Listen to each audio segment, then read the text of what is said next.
We, in the last class, talked about astrology and astronomy. And both are, of course, study related to the celestial bodies and stars. And we also learned astrology depends on the ability of the interpreter. Astrology depends on the ability of the interpreter.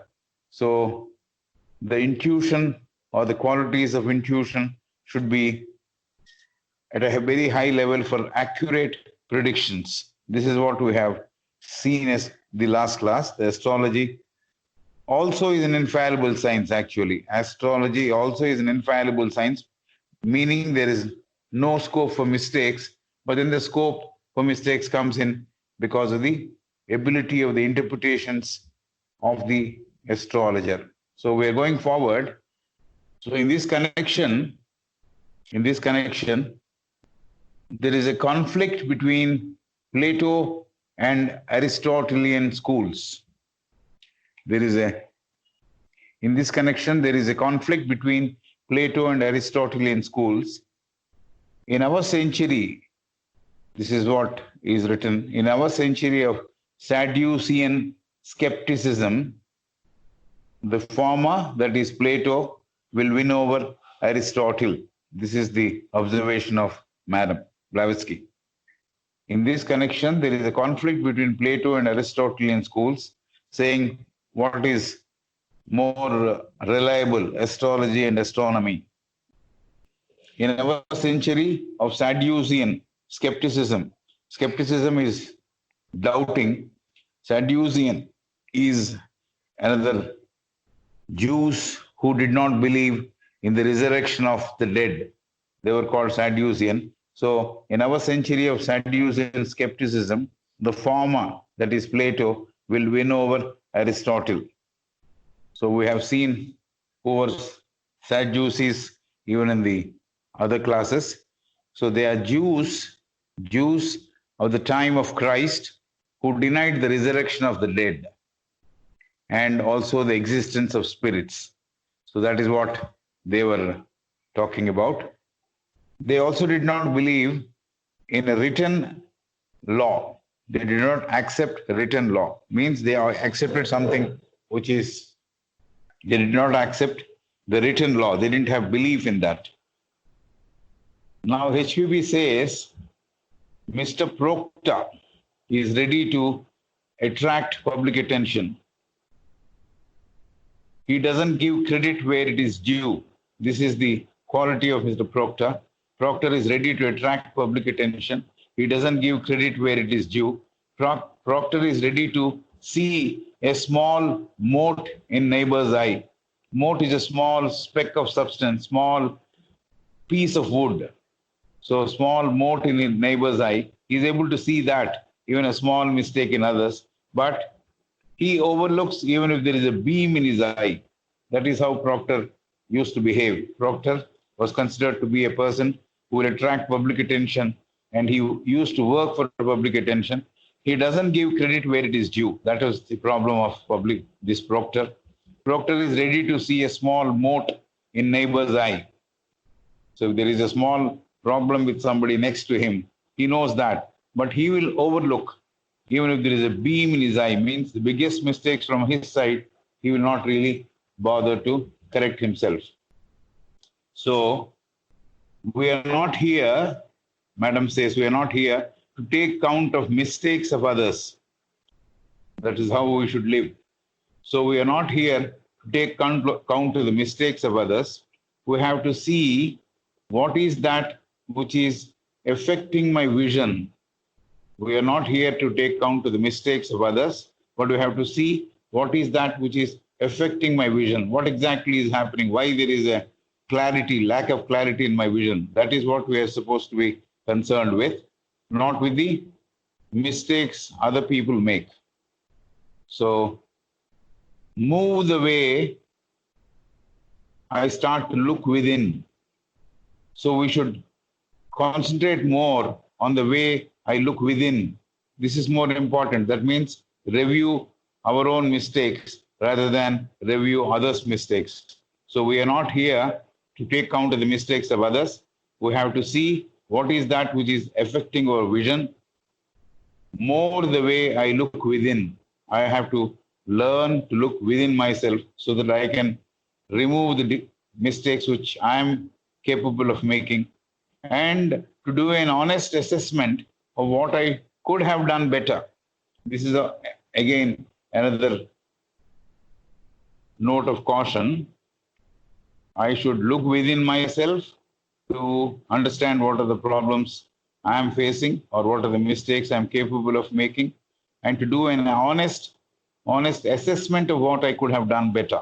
So I have done something, but what is the way I can better the performance? That is something which I can do by looking within myself. What mistakes I will not allow to occur in my life? So what is the mistakes which I have done already, and what are the mistakes which I will not do or I will not repeat once again in my life? So this is what the conflict between Aristotle and Plato that resulted in our talking about Mr. Proctor. Proctor is a person who is ready to grab public attention. He doesn't give credit where it is due. That means he is somewhat self-centered person. Proctor is ready to see a small mote, a small piece of wood in neighbor's eye. Mote is a small speck of substance, but he overlooks even if there is a beam in his eye, means a bigger mistake which is there with him, he is not able to see in his own life, but he is very, very prepared to see all the mistakes of others. So she says, we are not here to take count of the mistakes of others. We have to see what is that which is affecting my vision. More, move the way I look within. So I should start looking more into myself, more the way I look within, more, it's not move, more the way I look within, to do an honest assessment what I could have done better, what mistakes I will not allow to occur in my life. So this is the review which has to be done, which is talking about, which Madam H.P. Blavatsky is talking about. Coming back to the subject, she says, all we have to see how many mistakes astronomers made. Coming back to our subject of astronomy and astrology, she says, we'll have to see how many mistakes astronomers made. Maybe they would outnumber the mistakes of astrologers. Coming back to the subject of astrology and astronomy, she's saying we have to see how many mistakes astronomers made. Astronomers are the people who are studying the movement of planets and all that. So how many mistakes they made, astronomers made. Maybe they would outnumber the mistakes of astrologers. Astrology is again based on interpretation and also study of the planets and the position of planets in each one's life. So astronomers, for all we might know, might have made more number of mistakes. That's what she says, than astrologers. She gives, that is HPB gives, the predictions of Nostradamus at this point of time. She gives, HPB gives the predictions of Nostradamus, who was a Frenchman, Michael de Nostridame. That was his name. So Latinized, the name is Nostradamus. So she gives the predictions of Nostradamus, the Frenchman. And she has written that same, I think he has made it in the form of a poem most of the times. So he was an astrologer, physician, and who had clairvoyance, a seer who predicted the events that would happen in the world in future. So this is what Nostradamus was all about. He was a Frenchman by name Michael de Nostradame. When that name was converted into Latin, it was called Nostradamus.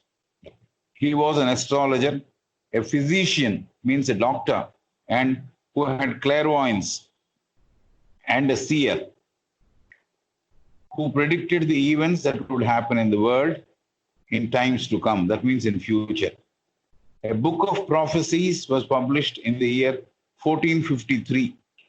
In the year 1453, a book of prophecies was published in the year 1453. The summary of what he has written in a poetic form. It says, in twice 200 years, that is after 400 years, in twice 200 years, that is after 400 years, the bear will assail. Assail means attack. The bear will assail, and then cock and bull will come to unite. And the bear will not prevail, means it will not win the battle. In 400 years from that time, where he made his prediction, he says, how he writes is, in twice 200 years, means 200 years into 2, 400 years from now, that is after 400 years, the bear will assail. Assail means attack. The bear is the animal, B-E-A-R. Bear will assail means attack, and then cock and bull will come to unite. They'll come together. And the bear will not prevail, means it will not win the battle. And after that, in twice 10 years again, that is in 20 years later, that is after 20 years, let the Islam know. This is what he wrote. Let Islam know and fear. The cross shall stand. The cross shall stand, means the Christianity might remain. The crescent wane, the moon, the symbol of moon, that may wane, that may dissolve or disappear. All this looks like an allegory, because it's one way it is written in the form of a poetry, and then secondly, the way it has been written also is allegorical. That's what Madam is saying. So what did he say? After 400 years, in twice 200 years, means 2 into 200 years, 400 years from the day of his prediction, the bear will assail, the bear will attack, and the cock and bull will come together. They will unite. And the bear will not prevail, means it will not win the battle. Then after that, the second prediction, which says, in twice 10 years again, that means in 20 years from that particular time, that is after 20 years again, let the Islam know that and fear. They may also be a bit worried, because this is the prediction. The cross shall stand. Cross meaning Christianity shall stand. The crescent wane, the symbol with which the Muslim community normally is associated with. The crescent is a moon symbol. That will dissolve and disappear. All this looks like a allegory, she says. But what happened? So these two things were the predictions of Nostradamus. 400 years later, there will be a war between bears and cock, and bull will come together. Bear will not be able to win the battle. And after that, 20 years later, Islam may not be there and cross shall continue. Islam might disappear. This is what he predicted. So what exactly happened? She now relates what really happened. After 400 years, there was a war. And the Gallic cock means the French cock, France people, they have cock, means the bird which we know is the hen and the cock. So that French, that is a sign, a symbol of French. And the English bull and the French cock, they combined to frustrate the political designs of Russian bear. The bear was assigned to, the symbol of bear was assigned to the Russian army or the Russian authorities. So the Gallic cock, that is a French cock, and the English bull combined to frustrate the political designs of Russian bear. In 1856, the war ended. In 1856, the war ended, and Turkey escaped destruction. Turkey then and even now is a Muslim-ruled country. Turkey escaped destruction. A Muslim country got involved and almost got destroyed. This is what Madam is saying. A Muslim country, Turkey, got involved and almost got destroyed. The Crimean War, Crimean, that's the name of the war. The Crimean War was between England, France on one side. They fought between October 1853 to February 1856. It lasted more than 3 years or 2.5 years. So the Crimean War, Crimean, Crimean War between England, France on one side, fought between October 1853 to February 1856 with Russia. Turkey was ruled by the Ottoman Empire, Ottoman Empire, and Russia wanted to overpower the Ottoman Empire. So they wanted, in fact, Russia wanted to occupy Turkey. And it was the turn of England and France to stop that aggressive attitude of Russia. So actually Turkey got involved like that. Turkey got involved because Russia wanted to occupy Turkey that was ruled by Ottoman, Ottoman Empire. That's the king's name, I guess. And Russia wanted to overpower the Ottoman Empire. So it wanted to take over Turkey. But the combined forces of France and English put a stop to the ambitions of Russia. So this is what happened. This Crimean War was between English and France on one side, and England and France on one side. English represented by the bull, the France represented by the cock, and the Russians represented by the bear. So the war was fought for almost 3 years between 1853 and 1856, and Turkey in between got caught in the crossfire and they almost got destroyed. That was a Muslim country, and perhaps the prediction was about the Muslim country disappearing and the cross holding on. But then Russia had this intention of occupying Turkey. They wanted to rule over the Turkey also, and that was being ruled by Ottoman Empire. So that empire got involved with this war, which was fought by France and English on one side and Russia on the other side. So these two put together, the forces of France and English, put a stop to ambitious ambitions of Russia. So Russia wanted to occupy. Russia wanted to, perhaps in those days, all these United organizations, all that was not United States of organization, coming in and saying that you cannot occupy the other place and all that was not there. So Russia did want to occupy Turkey, and Turkey would have disappeared but for the work of the armies of France and England. So this is what happened, and Turkey almost got destroyed. It got affected very badly. It was battered very badly. It almost got destroyed. Nostradamus also predicted that the crescent, that means the moon, the Muslims' reign will dissolve and disappear. This is what he said. Nostradamus also predicted that the crescent, that means the moon, the Muslim sign, and the Muslim reign, means their authority over Turkey, will dissolve and disappear, and the Christian countries will stand or survive. This is one portion of it. In 1876, there were political developments, because twice in 10 years, the second prediction, isn't it?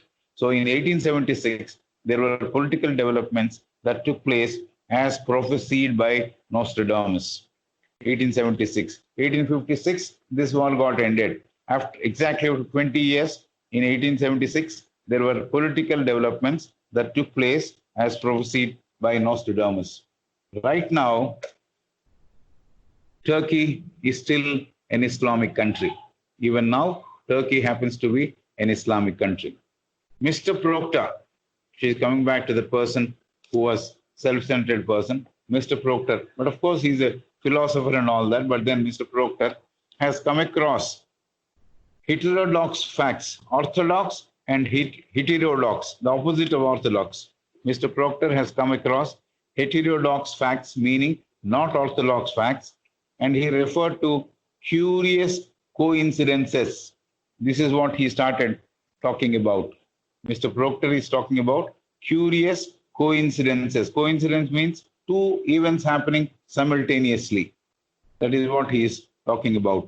So Mr. Proctor talking about heterodox, Heterodox, orthodox, opposite of orthodox, not orthodox. And he referred to curious coincidences, coincidences which are very curious.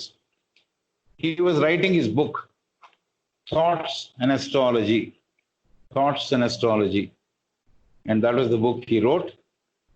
And the Chaldean astronomers, HPB is saying, the Chaldean astronomers, this we have seen in the previous chapter itself, the Chaldean astronomers, while talking about optical instruments and all that, the optics she described, at that point of time, this point was made.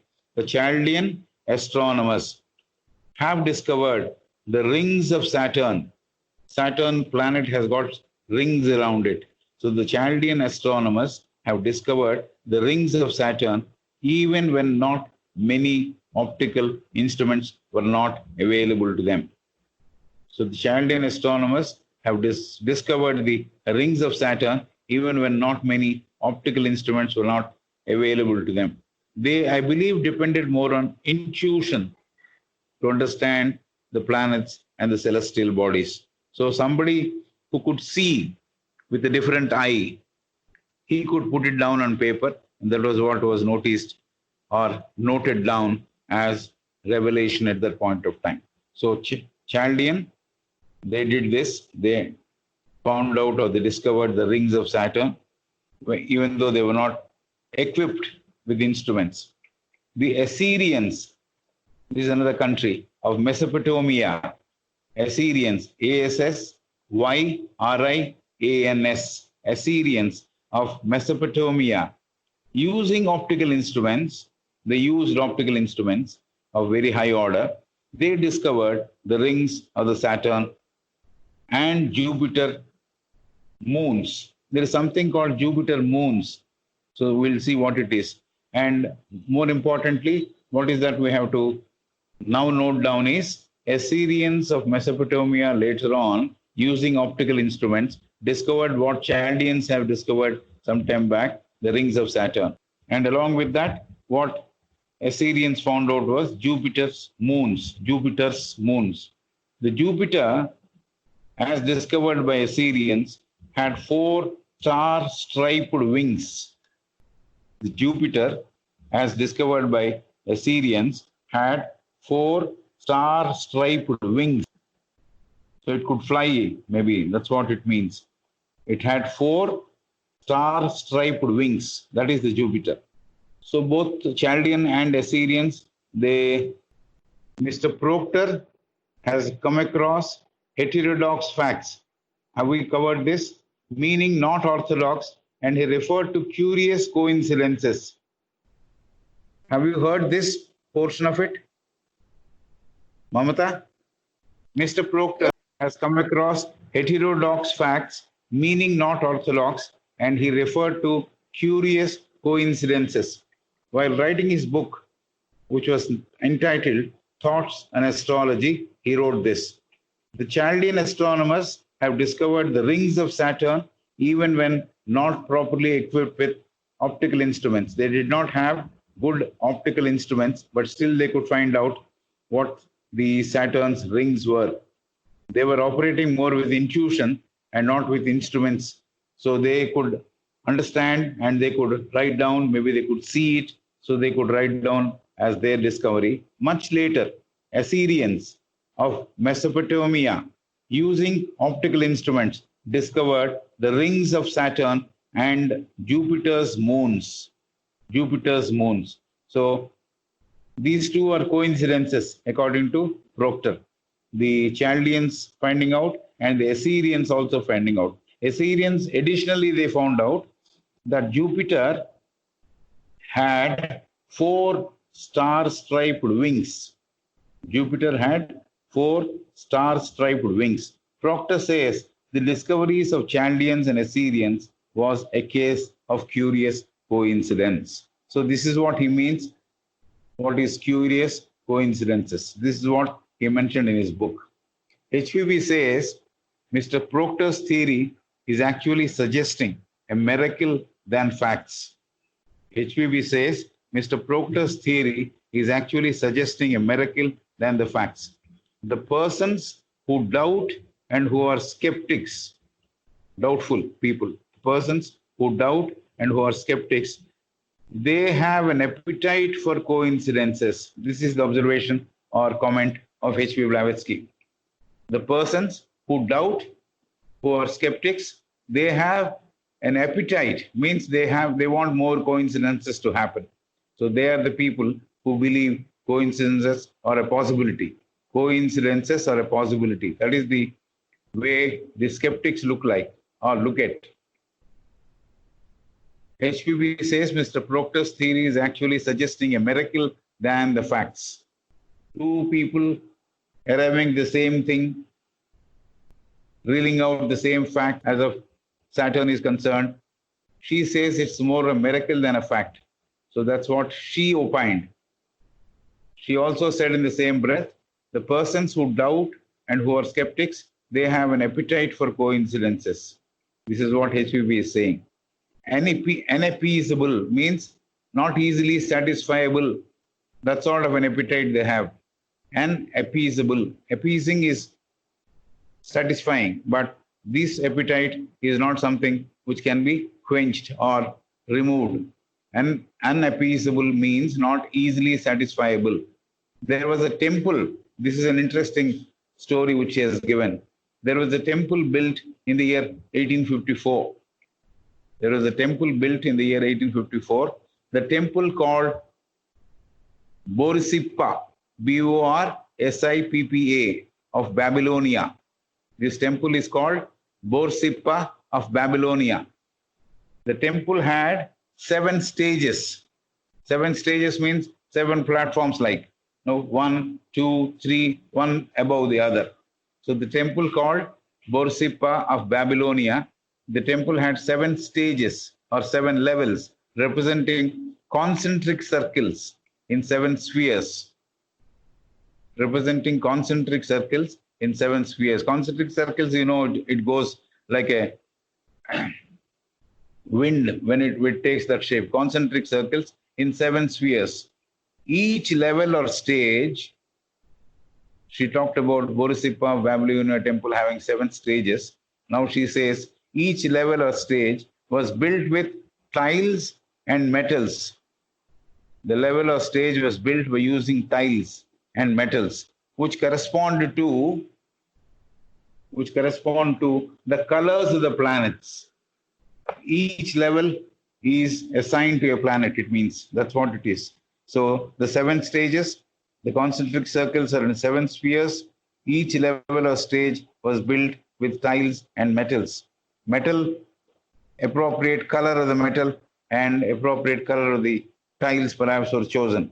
So they would correspond to the colors of the planets. For example, Saturn is sapphire blue. Mercury is green. Blue with a tinge of green. I believe turquoise blue. So this is how the colors were arrived at for each level. So each level had a specific color which would be assigned to a planet. So they were built with tiles and metals, and each one had a concentric circles in 7 spheres, and this temple was in Babylonia. So Saturn is a sapphire blue, that is the color of Saturn. Mercury is green, blue with a tinge of green, it is written. Like this, each level had tiles and metals of the color of the planet, of ruling of that sphere.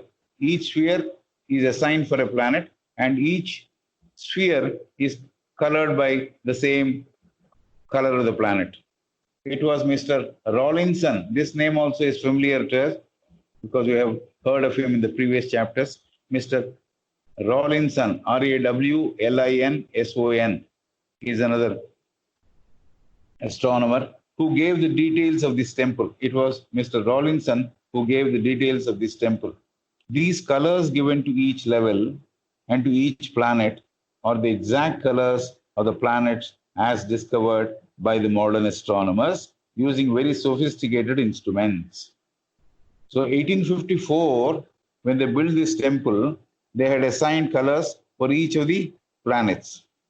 Each level was considered assigned space for each planet, and that was built in a shape of a concentric circles, 7 spheres. It was there. So each level was assigned to a planet, and they had given colors for each level. So Saturn color was there, and the Mercury's color was there. Like that, all the 7 planets had 7 colors. So Rawlinson, who gave the details of this temple, and the colors given to each level, the colors given to each level and to each planet are the exact colors of the planets as discovered by the modern astronomers using very sophisticated instruments. Is this also a coincidence? This is what she is asking. Is this also a coincidence? So these are the two identical things found out. One earlier, the later discovery, much later, confirmed the same thing. So Plato had indicated, we have seen this theory also in the past, Plato had indicated the indestructibility of matter. Matter cannot be destroyed. That's what he said. It survives in one form or the other. So we have seen this in the past. Plato had indicated the indestructibility of matter and about conservation of energy. And is this leading to or leading us to correlation of forces? This theory of correlation of forces also we have seen in the last class. So Plato had indicated the indestructibility of matter and about conservation of energy. And is this leading us, is what Madam HPB is asking. Mr. Jowett, a philosopher, says it is continuity and development. Mr. Jowett says, a philosopher, it is continuity and development. Plato says, Plato, not Plato, Plato. Plato says this is the beginning and foundation of science. This is how they have described what was there. Plato had indicated the indestructibility of matter and about conservation of energy, and that was leading us to correlation of forces, is one statement.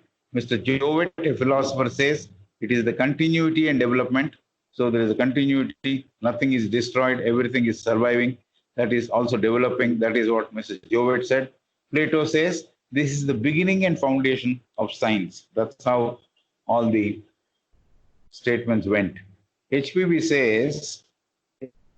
says the radical or fundamental element, the radical or fundamental element of the oldest religion, the radical or fundamental element of the oldest religion was essentially Sabaistic.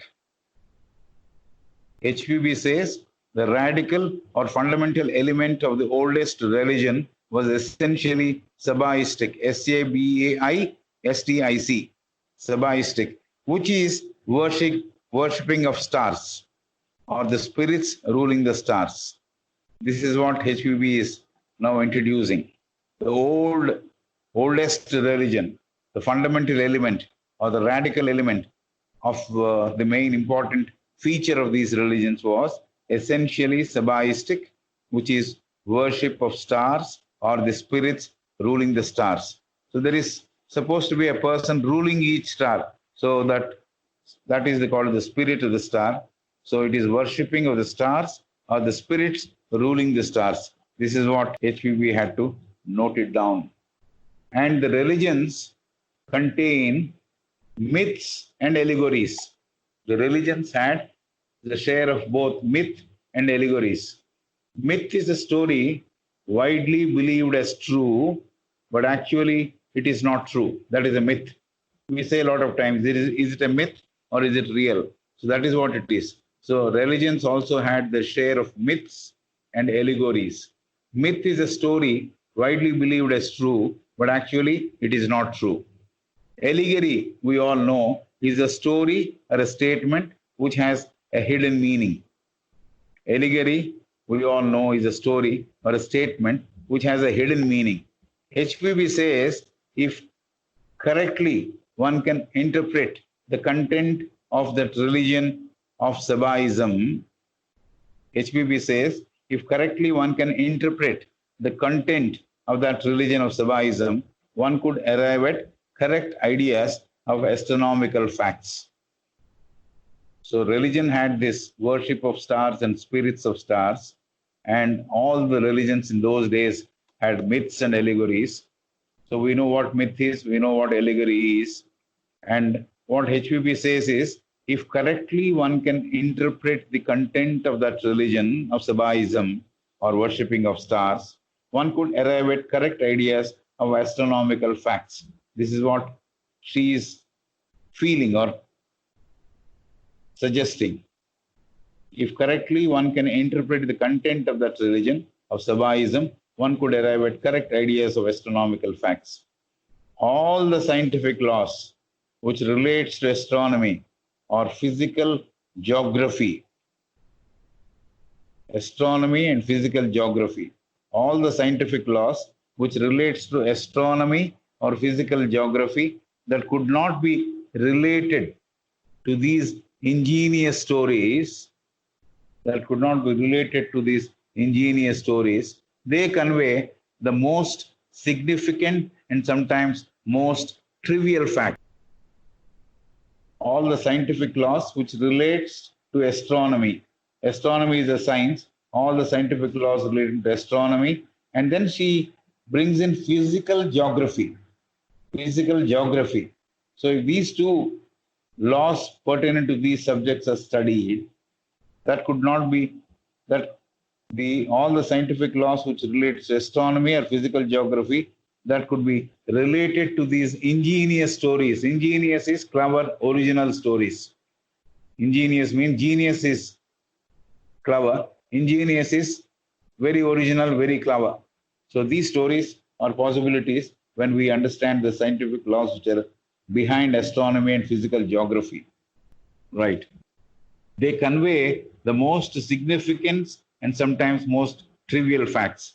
So they may, through the stories, may give out something significant, means very, very profound facts, sometimes very trivial facts, not all that important facts. Both are given through the stories. So they in fact convey allegorically the motions or the movements of the stars and planetary bodies. The stories or the facts which have been conveyed through the stories, they convey allegorically the movements of the stars, the motions of the stars and planetary bodies. This is what is given. So the stories are related to astronomy, which is again planets, stars, and all that study, and physical geography. I am not able to understand how geography is related to astronomy. Somebody like Shankar Rao might be able to. I am teacher, but I am not able to understand this. But this is just exactly what is there in the book which I have reproduced. The scientific laws which relates to astronomy or physical geography that could be related to these ingenious stories. They convey the most significant facts and sometimes most trivial facts. So they in fact convey, that means these facts convey allegorically the motions and the movements of stars and planetary bodies. Through stories have they been told? This is what we have to understand. Every concept, every phenomena was given a form. Every concept or phenomena was given a form of a person who are represented by Greek gods and goddesses. Every concept, that is concept which is coming out of the stories or the astronomy and all that. So every concept or phenomena was given a form of a person who were represented by Greek gods or goddesses. The electricity in the atmosphere is neutral. The electricity in the atmosphere is neutral in latent state, is shown to be present in demigod or goddesses. Demi is God de facto. They operate on earth. That's what the footnote says. Every concept or phenomena was given a form of a person. That means all these stories where they were giving facts and where they were allegorically saying something, all these phenomena, they were actually assigned a form of a person who were represented by Greek gods or goddesses. So female form or a male form was given. And now she is simply making a statement. The electricity in the atmosphere is neutral, latent state, and it is shown to be present in demigod or goddesses. Demi is God, de facto, or they operate on earth. Demi also means partially godly, means there is an element of man, element of godliness in him. So that is called demigod. He is almost God. That's how we say he's a demigod. So that is what has been shown. See, all these phenomena and concepts have been given a representation through a Greek god or goddesses. That is what we have to understand. Demi is God de facto or partially God. They operate on earth. This is another statement. I don't know. Gods, they operate, because they are half men, they were operating on earth. And occasionally these forms, these persons take flights higher deitic regions. Deitic regions means higher godly regions or godly places. They take flights sometime. Mostly they were operating on earth. These Greek gods and goddesses or demigod or partially god, they were operating mainly on earth. Sometimes they will take a flight, means they will fly higher deitic regions, means where deity is available or deity is ruling. They would even go to that area occasionally. Places where godly nature is existing. That's what it means. Occasionally they take flights higher deitic regions, that is places where godly nature is there. Are you following? Because this is something interesting, because the stars and the bodies and now the Greek people, they're attaching a form, a person, a god or goddess. They say that God is half god, half man. So mostly they are operating from the earth, and sometimes they take a flight, maybe because they're shown having wings. They go up into the areas where godly influence is there. Deitic regions are there. Places where godly nature is there. Display their power depending on the distance they are placed from the earth.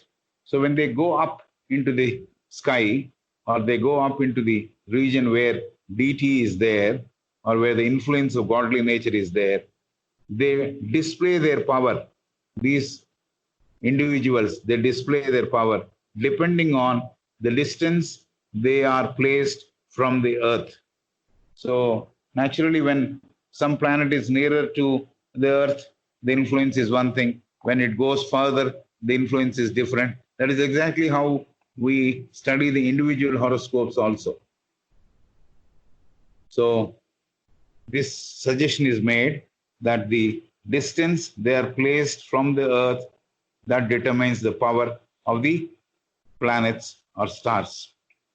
HPV further says the latest revelations of physics and chemistry, show the actual causes, and they having proved the mutual relations between planets actually have reduced the importance of these mythical gods and the stories related to them. Okay. Now HPV says the latest revelations of physics and chemistry, that revelation show the actual causes why these movements are taking place, why some star is going further away from the earth, why planet is coming nearer to the earth. All these actual causes are understood, and having proved the mutual relations between earth and the planets, having proved the mutual relations between planets and earth, actually have reduced the importance of these mythical gods and the stories related to them. So mythical god, why is he saying mythical god? It may be true, it may not be true. It may be an imagination. So mythical god stories and the stories related to the mythical gods, they have been put to, or they've been marginalized after the revelations of physics and chemistry. The science has put those stories into the back burner. So that's what HPV is saying. The latest revelations of physics and chemistry show the actual causes, and having proved the mutual relations between planets and Earth, actually have reduced the importance of these mythical gods. The importance of mythical gods is reduced, and the stories related to them also have been sidelined, put away. She calls them fickle deities. Fickle. Fickle is not steady, fickle minded. We know we call some people who are not very steady as fickle minded. And she calls them fickle deities. Deity is godly or godly forces. She calls them fickle deities. Fickle, not steady. Created by men. They're all created by the astronomers, isn't it? So they say she calls them fickle minded or fickle deities, not steady, created by men. She talks about the manly creation of Olympian Jupiter. See, this is some of the creations of men of those days. She talks about the manly creation of Olympian Jupiter, meaning the Greeks making a god of gods out of Jupiter. Jupiter was considered god of gods. Jupiter is, of course, a very powerful planet, full of knowledge and all that. So Greeks making a god of gods out of Jupiter. So they also showed in the form of a Olympian Jupiter, a very manly creation they had created. The Greeks had created that. So through that, they wanted to prove that Jupiter is god of gods out of Jupiter. They wanted to prove Jupiter is somebody very supreme, and left the idea amongst great number of people or public. So not only they created Jupiter to be the god of gods, they wanted the entire public to believe what they said was true. So they left the ideas for the public consumption, for people to assimilate or understand. So Jupiter, the Olympian Jupiter, meaning the Greeks' symbol of manly creation of Jupiter, they made god of gods out of Jupiter and left the idea amongst great number of people or public. So this is what they did, the Greeks did. Actually, Jupiter is a planet, part of the cosmic forces. That's what is a fact. But the Greeks made it into a god of gods. This is how the myths have stepped in. Mythology or myth, mythology, myth is a story which is not true. Mythology is different. Actually, Jupiter is a planet, part of cosmic forces. Similarly, the Greeks created gods, like they created a god out of Jupiter, gods of God out of Jupiter.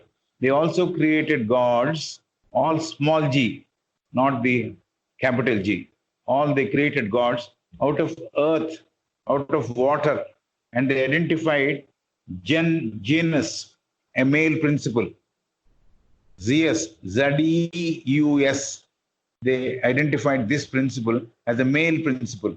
They created God out of earth, water, and other elements also. So they further identified Zeus, Z-E-U-S, as male principle, and Oceanus, O-C-E, ocean, D-I-S. Ocean is, we know, the Samudra. Oceanus as a female principle. So they invented a male principle. They also invented a female principle. They also made gods out of earth, water, fire, and other things. And they also created God out of Jupiter. This is what they have done, which come together. So Zeus is a male principle, Oceanus is a female principle, which come together according to them in times of creation, in times of emanation. These two principles come together is what Greeks have propounded the theory. Zeus, the male principle, Oceanus as the female principle. Oceandis is Oceandis. Ocean, DIS. Zeus is ZEUS. Zeus is male principle. Oceandis is female principle. They come together according to the Greeks in time of creation. According to Orpheus, we have heard of Orpheus, the singer, the philosopher, the mathematician, the person who propounded another theology. So according to Orpheus, theology, his philosophy or his religion, there is Zoon ek Zoon. There is Zoon ek Zoon. This is all Greek terms. Zoon is ZOON, ek, EK, Zoon again, ZOON. This is the chief of all living beings. Zoon ek Zoon is called the chief of all living beings. According to Orpheus theory or his religion, there is Zoon ek Zoon.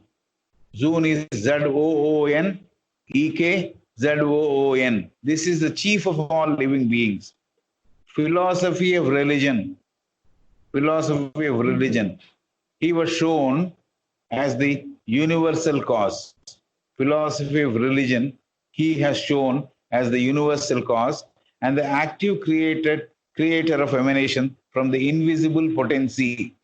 So what Mr. Orpheus, who propounded his own theory or his own religion, says, Zoon ek Zoon is chief of all living beings, and the philosophy of religion he has propounded is that is the universal cause.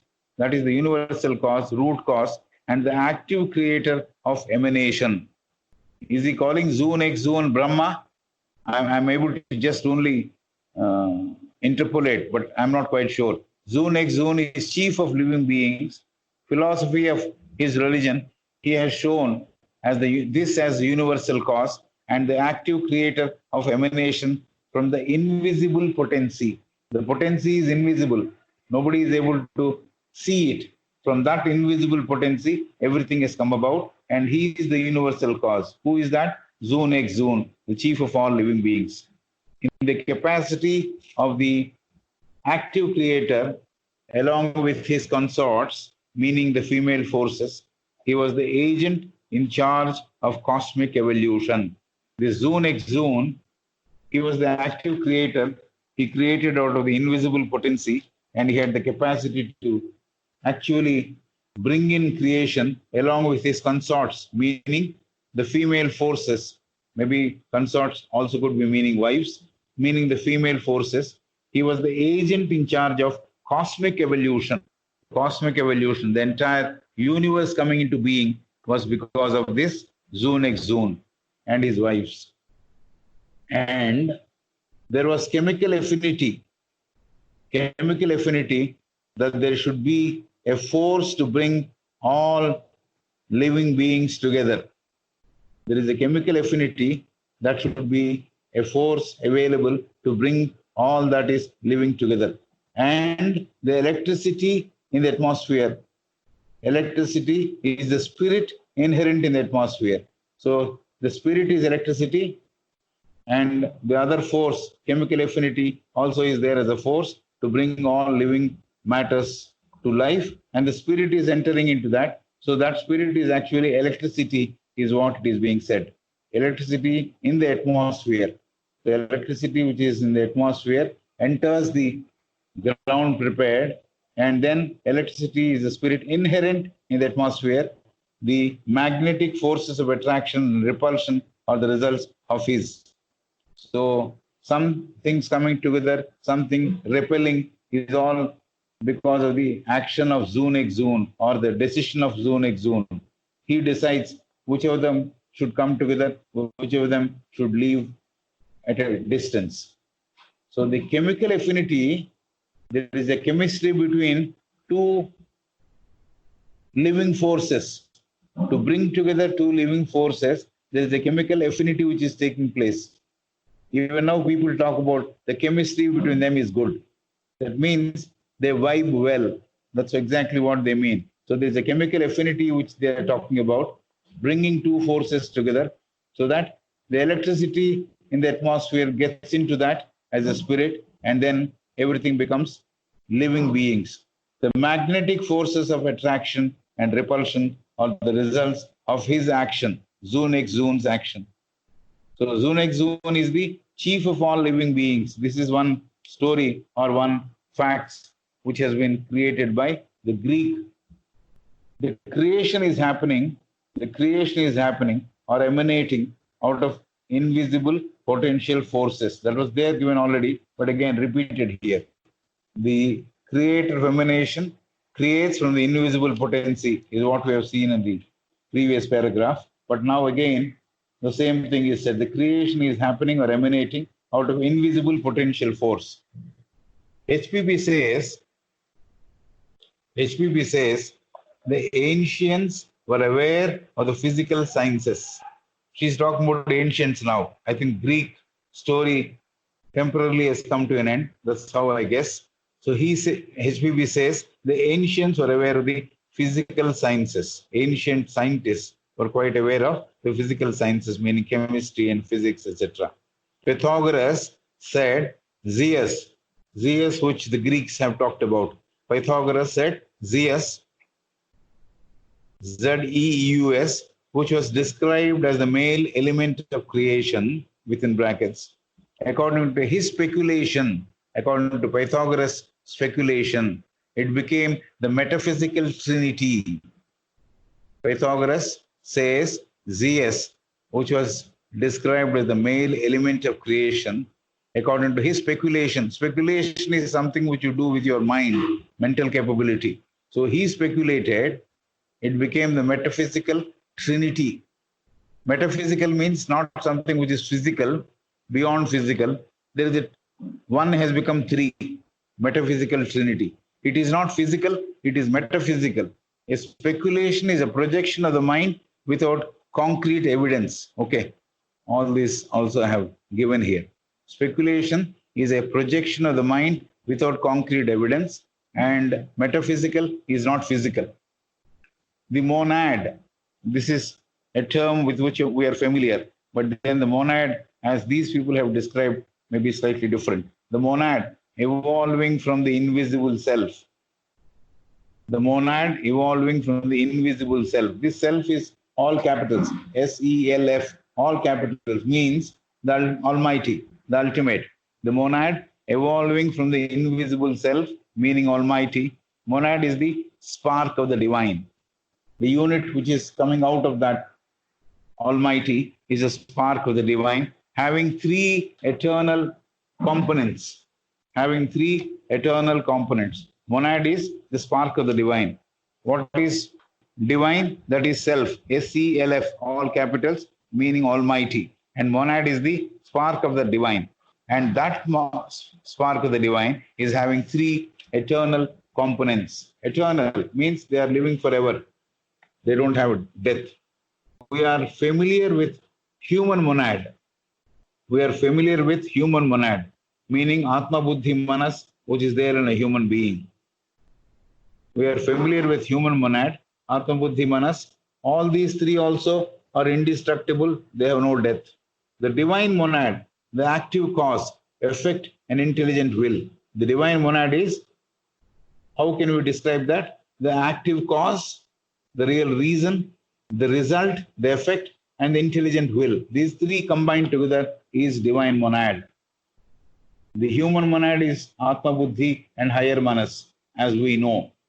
The divine monad is made of three components. What are the three components? The active cause, the real reason, the real rationale behind everything. The root cause, the real cause. And the effect means the result. And then the intelligent will.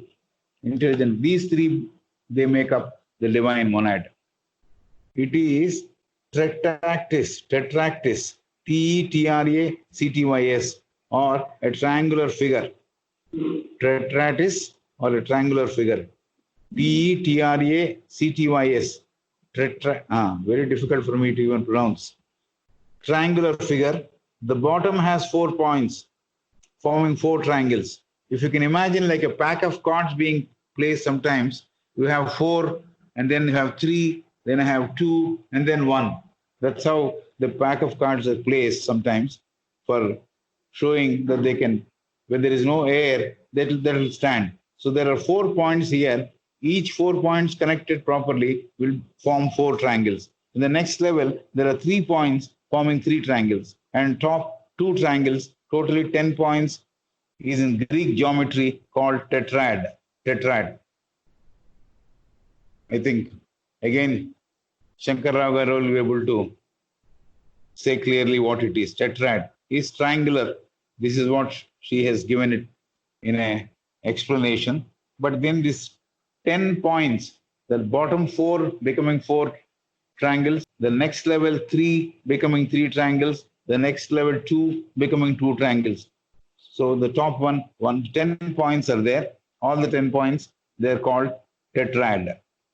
Plotinus, Proclus, and others. Plotinus, Proclus, and others. They're all students of Platonic thought. Plotinus was also considered to be a follower of Ammonius Saccas. Plotinus, Proclus, and others continued with this theory of Pythagoras. They continued with this theory of Pythagoras. But the disciples of Plato, Neoplatonists, kept aside the incomprehensible part of the theory. That portion of the theory which they could not understand, I wonder how scientists also say that is incomprehensible. So Platonists, Neoplatonists means people who followed Plato much later as disciples, kept aside the incomprehensible part of the theory. But Plotinus, Proclus, both of them and few others continued with this theory of Pythagoras, that is tetrad or tetractys or a triangular figure. This is how the whole structure is made. The divine monad, the active cause, effect, and intelligent will, it operates like this. And a tetractys is what it was propounded. But the disciple of Plato, Neoplatonists, kept aside the incomprehensible part of the theory. HPB says, now, the zodiac year and the zodiac signs based on the astronomical aspect of Zeus and Dionysus, Dionysus, Zenus or Zeus, both are there. Zeus and Dionysus. This Dionysus is a son of Zeus. Zenus, the father, Dionysus, son. So HPB says the zodiac year was brought about by these people, and the zodiac signs based on the astronomical aspect of Zeus and Dionysus also were formed. Zenus, the father, the Dionysus, son. It gained acceptance in Libya, Egypt, Greece. This is where the zodiac signs got initial acceptance. The initial zodiac year and zodiac signs got initial acceptance from Libya, Egypt, and Greece. Ram, bull emerged as zodiac signs. Even now, I think we have ram and bull, Taurus and Aries, I guess. They are emerged as zodiac signs along with other symbols. Ram, bull emerged as zodiac signs along with other zodiac symbols. HPB says it's all related to astrology, the zodiac year, zodiac signs, they're all related to astrology. And the astronomical aspect of Zeus and Dionysus are the basis for these zodiac signs and zodiac year. Zenus is the father, Dionysus is the son. So it gained acceptance, the theory gained acceptance in Libya, Egypt, and Greece. Ram, bull emerged as zodiac signs along with other signs of zodiac signs. HPB says Kabbalists, early Jews, they worshipped bulls and cows. HPB says Kabbalists worshipped bulls and cows. I'm just saying we also worship bulls and cows because bulls are called Basava and cow Kamadhenu in India. So, but she's talking about Kabbalists, the good old days, the Jews, they worshipped bulls and cows. They are also given as symbols for certain astrological signs. Saturn and the rings. Saturn and the rings. We talked about it quite some time back. Were discovered with the Chaldean astrologers. Yes, we have noted this point. Saturn and the rings were discovered by the Chaldean astrologers. We have seen it already. Saturn was considered the father of Zeus. That is why Saturn is being brought in now. We have got Zeus and his son Dionysius. So now this particular revelation is, who is Zeus? Zeus is the son of Saturn. Saturn and the rings were discovered by the Chaldean astrologers. We have seen it already. Saturn was considered the father of Zeus. Zeus became deity, the father of all gods.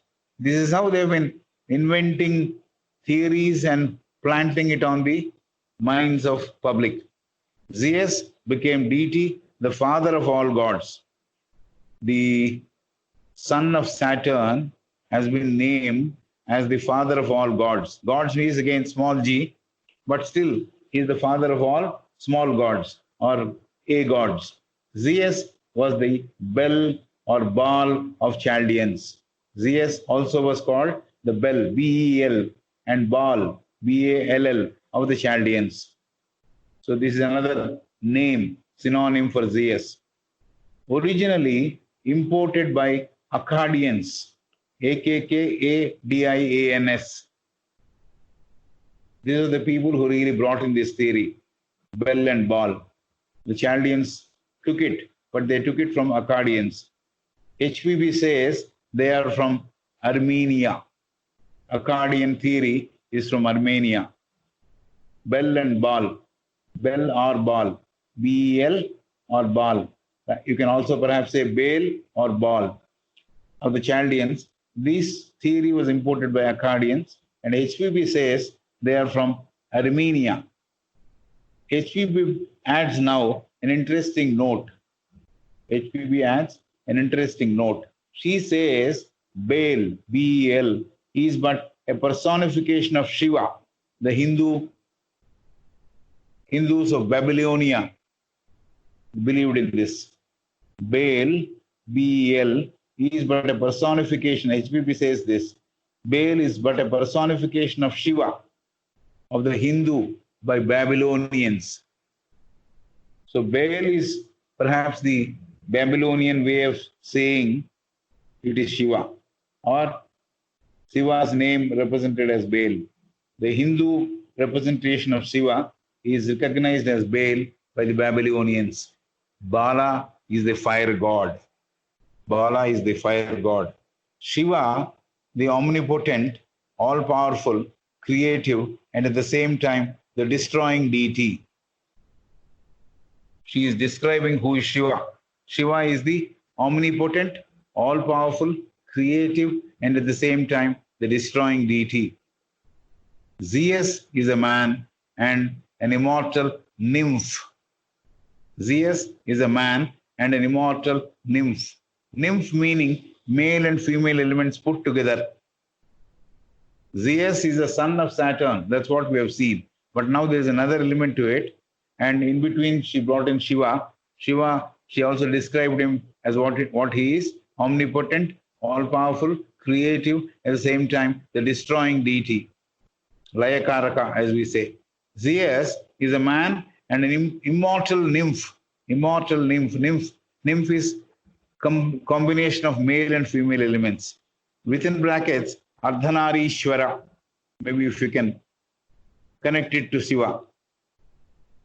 Nymph meaning male and female element put together. Within brackets, Ardhanarishwara, if you can want to connect it to Shiva. From him proceeded all things, from this element of man and female coming together. From him proceeded all things, and to him all return. This is the statement. From him proceeded all things, mean they came out of him all things, and to him all return. He is the sun, and he is also the moon, the origin or fountain of all oceans, and the demiurge, meaning the creator of the universe. So this is how they're describing this Zeus, who is a immortal nymph, meaning combination of male and female element. From him proceeded all things, and to him all return. So it is all allegorical, it is all story wise, and it is all facts which have been brought about by the Greeks. So Zeus and his son, they talked about. Zeus, now they talk as Saturn's son. Zeus, they say, is god of gods.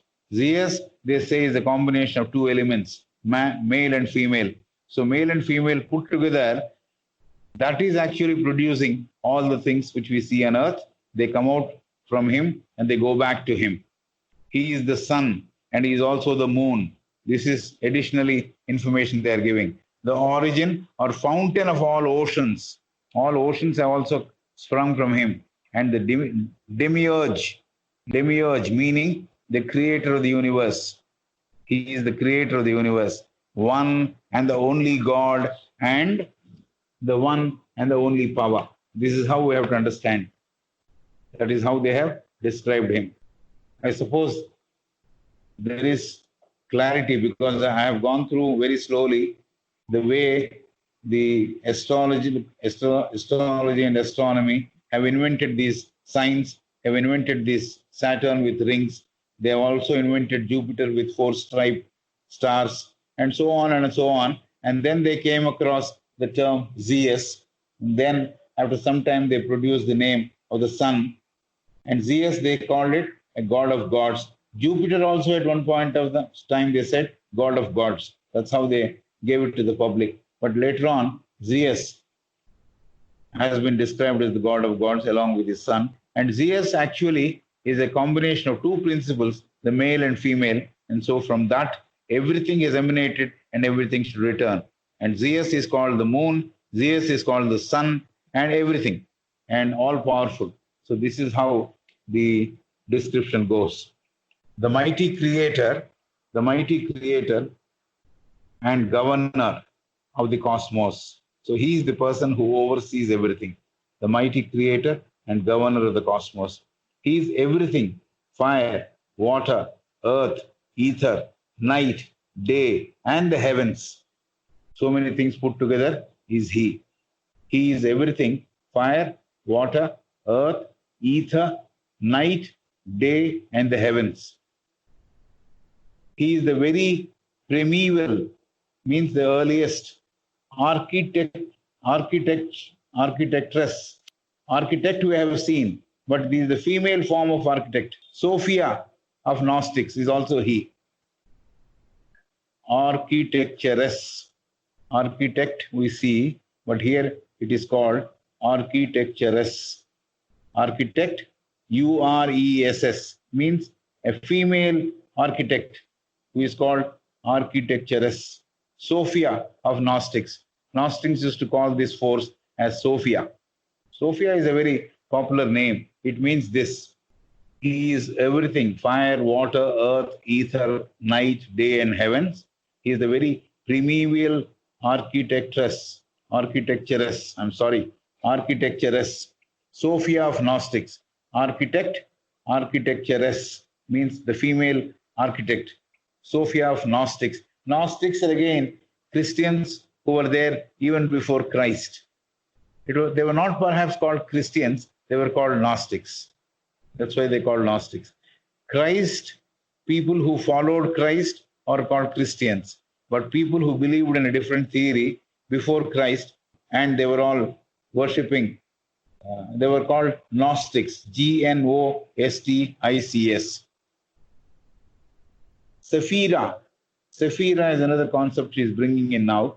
Sephira, the infinite of the Kabbalists. The Eros, the Cupid, the reason for love to bloom between man and woman. Eros means the person who is responsible for love to blossom between man and woman. Can we take it as Manmatha? I won't know, but this is how she has given. Eros, Cupid. Cupid means the one who is playing with an arrow with flowers. That's how the sign of the Cupid is, even in the Greek mythology. Eros, Cupid, the reason for love to bloom between man and woman. So many vast dimensions are there for this Zeus. So Zeus has to be understood in all these dimensions. All these are the other aspects of Zeus. So Zeus is a combination of so many factors put together. So he is everything. He is also the nymph, having the male and female concepts within him. Along with his son, he happens to be the chief of all gods, and so many things put together. That is Zeus. HPP says the imagination of the ancients were boundless or unlimited. Ancients, she talks about the people who are living in the ancient days, their imagination was boundless and unlimited as the visible manifestations of the deity. As much as we can see the visible manifestations of deity, so many varieties and so many forms, such were the imaginations of the ancient philosophers who are living. HPP says the imagination of the ancients were boundless or unlimited as the visible manifestations of the deity. Deity has created so many things which we are able to see, so many varieties of forms. Similar was the imagination of the ancients. And that paved the way for the themes for their allegorical stories. That paved the way because of their imagination, because of their boundless, unlimited imagination, that paved the way for the themes for their allegorical stories and descriptions. They, that means ancients, had something going parallel to their imaginations. They had imaginations unbounded, but they still had something else going on along with their imagination parallelly, which was sacred. The parallel development of what they had along with imagination was sacred. They were strictly adhering to physical as well as moral and spiritual aspects of natural laws. So these ancients were people who could imagine so many things like the manifestations which are seen by us. Such was the imagination of them. But that paved the way for the stories which came about and descriptions which you have heard. But ancients also had something going parallel. Parallel means along with the same theory or same beliefs which they had. Something parallel was going on to their imagination, which was sacred. They were strictly adhering to physical as well as moral and spiritual aspects of natural laws. So they were someone who were quite capable of adhering to, following the moral laws, the spiritual laws, and the natural laws, the laws which are available or present in nature. What was important is the ancients, metaphysical researchers never opposed scientific truths or laws. The ancients never opposed, the metaphysical researchers never opposed scientific truths and laws. But on the contrary, what the moderns have done is they don't consider the ancient as someone to be relied upon. Whereas the ancients, they have a lot of respect for the metaphysical researchers. They never opposed the scientific truths or laws. They also had tremendous reverence for the natural law, for the spiritual law, and for the moral laws. So they believed in something sacred along with the ability to imagine a lot of things. They had an unsophisticated, not complicated minds of the primitive race. The ancients had unsophisticated, not complicated minds of the primitive race. The most primitive race, if we had taken, if we had observed, perhaps they were very, very simple, very, very innocent. The ancients was very similar to that. They were unsophisticated. They were not sophisticated to say, and not complicated. They didn't have too many options. So no complications, not complicated minds of the primitive race, and also were open to knowledge which comes from science and its experiments. So the ancients were very, very willing to accept the science and the experiments and the knowledge which came out of the experiments. They had all the wisdom of the in-between ages. In-between ages means the ages which have preceded them, which have succeeded them, and they were there in between. All this wisdom they had accepted, they had taken. That was the ability of the ancients. So here we stop. This is the progress we have made in the 8th chapter till now. I'm sure there is a lot of confusion because the details of stories which have been given out, they started off saying zodiac, the opposition between the astronomers and astrology was what was talked about. Astrology is less exact because of the interpretation skills which are limited with the astrologers. That's where we started. And then it went on to so many aspects of the astronomy and how Greeks identified each star, each planet, they gave a form. They gave a human form. That human form, they made it into godly form. So that's how the whole story, it's like again, another scientific fiction or mythological story. Zeus, sons, and Zeus at one point of time is said to be everything. And they also say Zeus is combination of male and female. At one point of time, Zeus is male principle, Oceanus is female principle, but then they put together Zeus is nymph, they say. So many things they went on presenting. The astronomical planets and the way they started assigning a human form to it, and that human form made into godly form, and godly form they gave it to the public to consume, and so many stories, and the zodiac signs were part of their finding. Zodiac year was part of their finding. So many details have been given in this chapter, which is quite interesting. And there is a reference to Shiva, and there is a reference to Baal. Baal is the name of one of the one of the godly interpretations of Mesopotamia, Assyrians. And Shiva is supposed to be the equivalent of that in Hindu terminology. And what all Shiva is capable of also was explained. And we see Zeus almost comparable to that sort of a Shiva's capabilities, because they say he is moon, he is sun, he is everything. So, but this is all perhaps some imagination, as he has said. The ancients had an extraordinary capability to imagine, unbounded imagination. So they had created all this, and parallelly they also had the sacred nature to them. They could accept all the laws of nature, spiritual and moral. So most of it is perhaps fertile imagination of the ancients. And that's how the belief went for quite some time. And later on, physics and chemistry proved perhaps all that is only imagination. They had the capability to invent a form for it, invent a story around it. So they went on imagining and went on adding stories, adding imaginations, adding a lot of things, which became sort of a religion like when they were living. Yes, the Greeks especially. It's not hallucination. They have seen, most of the old people have not seen through the instruments, isn't it? They have not seen the planets or anything through instruments. So they have all seen. So intuition told them, this is how the power of Jupiter is. This is how what Zeus is. This is how the Zeus has both the elements.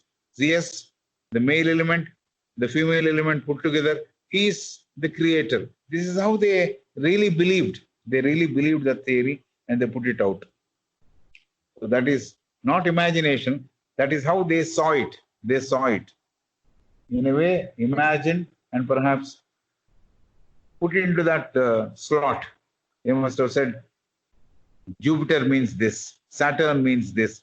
They after all say Zeus, who is the ultimate god, is son of Saturn. So that defies actually. Saturn is a planet and Almighty is above all this, if you see, isn't it?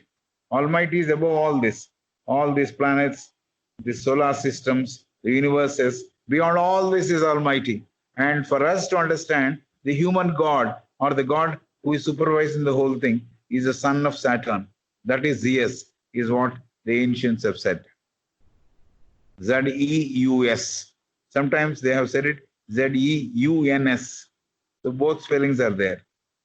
This is all from the book which he has given, the Isis Unveiled. It has so much of information. We really don't know how much of effort she must have put in to collect all this information. And she must have seen it through astral light, as they say. And she went on writing, went on compiling. And it is up to us.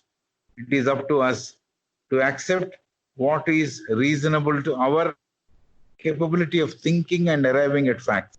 If you want to dismiss the whole thing as a story, we can perhaps dismiss it. If you want to accept a portion of that, we can accept. Maybe the whole thing depends on us, because she doesn't anyway say you accept what I'm saying. But she has culled it out. She has brought it out of the stories which are available in the history. And what about Nostradamus' predictions? Those two predictions which he talked about. And exactly after 400 years from what he said, there was a war between Russia, England and France fighting it, and Russia could not win that war. And Turkey got involved in between. Russia wanted to occupy Turkey, and from both the sides, I think Turkey must have received bullets or whatever. So they suffered in the process. The wonderful, it's more like a good old days phantom comic, something like that. When we go through that, when you imagine, oh, this is happening, oh, that's happening. So something like that. And how much of credence we give to it, how much of belief and trust we place in this theory is up to us, because this is something which has happened in the Greek. The imagination which has happened in the Greek, the Oriental Greek, or the Occidental Greek, not Oriental. Egypt is Oriental. Greek is the other way. So we have to visualize, analyze, and if you want to accept, you can accept. Otherwise, you can just take it as a theory which is put up by the powers that be, or the people who invented these theories. People can note down, or at least mentally note down, though not physically take note, because this is all fertile imagination of people of the ancients.